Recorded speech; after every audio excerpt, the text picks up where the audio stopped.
नमस्कार दोस्तों, मैं सुनील कुमार आपका स्वागत करता हूं आपके अपने चैनल क्या ऐसा होता है में। दोस्तों, भगवान ने हमें दो हाथ दिए हैं, लेन और देन। जैसे आपने सुना होगा, एक तरफ से हमें लेना चाहिए और दूसरी तरफ हमें देना चाहिए। लेकिन काफी बार हम क्या करते हैं कि काफी बार हमारी स्थिति ऐसी होती है कि हम चीजों को लेते रहते हैं। हमारी आदत होती है लेने की, केवल लेने की। हमें मिल जाए, कहीं से ही मिल जाए, किसी भी तरह का मिल जाए, लेकिन हम देना नहीं चाहते। आप ये देखिए कि अगर आपके घर में अगर कहीं से पानी आ रहा है, या फिर सपोज करो आपके घर में वॉशरूम होगा, बाथरूम में आप अपने जो पानी का आप उपयोग करते हैं, उस जो ड्रेन वाली पाइप होती है, जो नाली होती है, उसे आप बंद कर दो।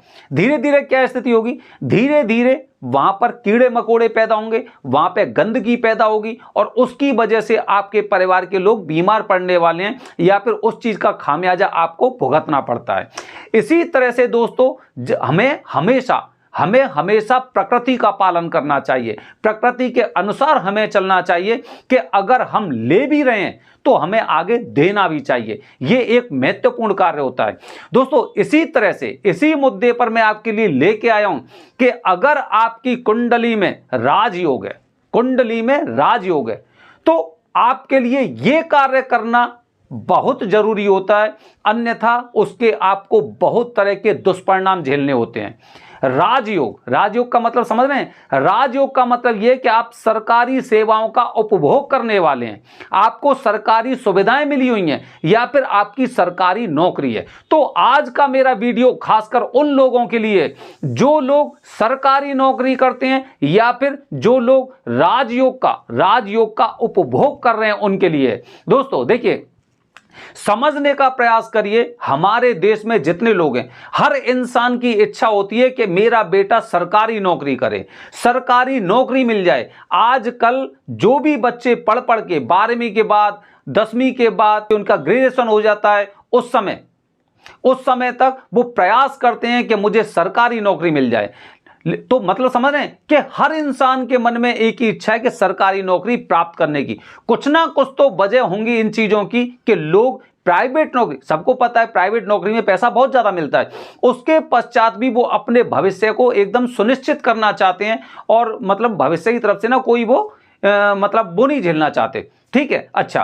तो दोस्तों, अगर आपकी कुंडली में राजयोग है, राजयोग मतलब यह कि भगवान ने आपको वो चीजें दी हैं जो अन्य लोगों को नहीं दी। आप देखिए कितने लोग होंगे जो सरकारी सेवाओं का उपभोग कर रहे हैं, या फिर सरकारी पद पर बैठे हुए हैं। कितने लोग होंगे? बहुत कम लोग होंगे।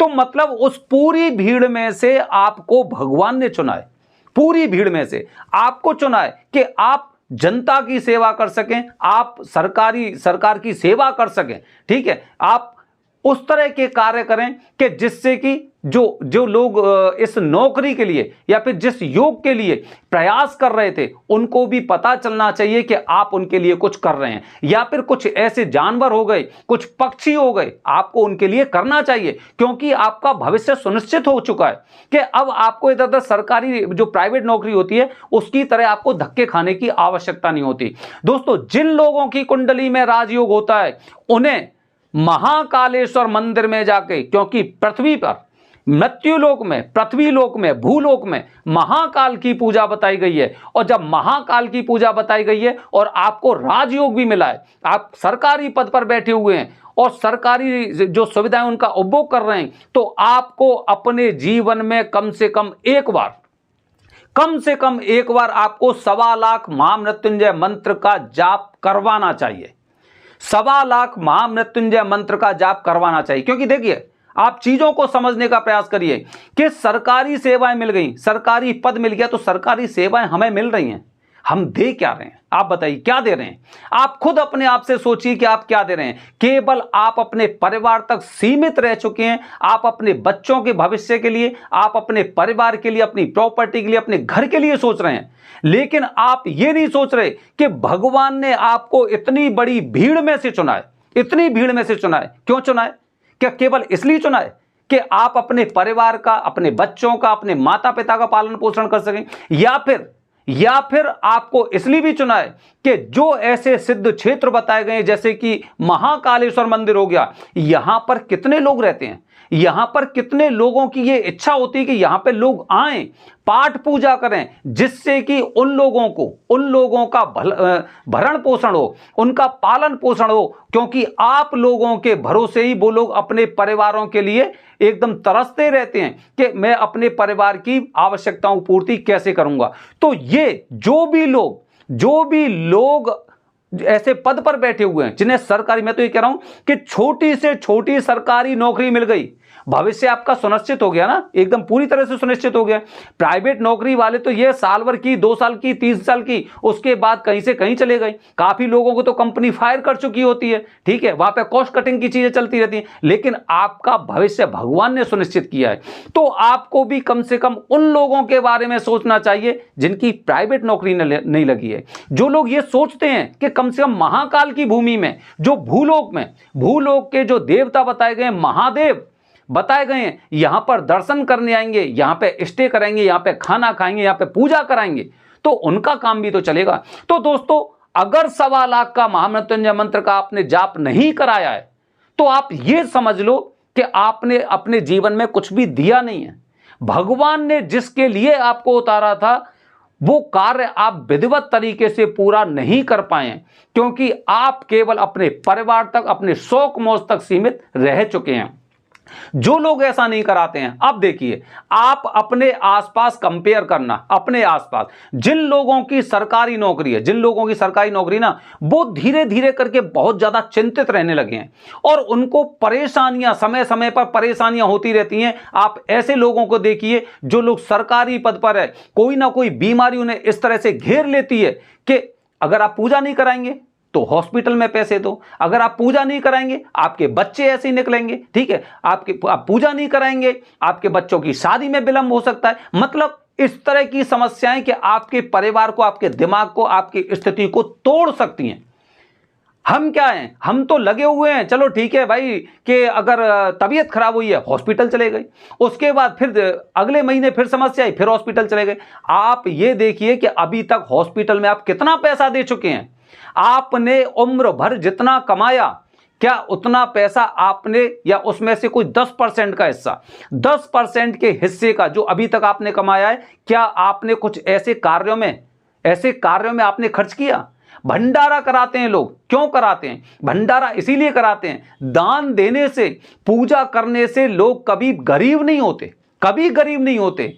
लेकिन हम में तो आदत ऐसी है कि हम डॉक्टर को दे सकते हैं, हम कहीं पर भी, जैसे कि अगर किसी की शादी होती है, दोस्त की शादी में जाते हैं, दोस्त के बच्चों की शादी में जाते हैं, बड़ा बड़ा उपहार देके आते हैं। क्यों देके आते हैं? वो इसलिए देके आते हैं कि आज मैं दूंगा तो कल इससे महंगा वाला ये मेरी शादी में देगा, मेरे बच्चों की शादी में देगा, मेरे घर परिवार में किसी लोगों की शादी होगी उसमें देगा। क्योंकि हमने शुरू से, जब से हमने सरकारी पद लिया है, जब से हम ऐसे पद पर बैठे हुए हैं, तब से हमारी आदत ही केवल लेने की हो गई है।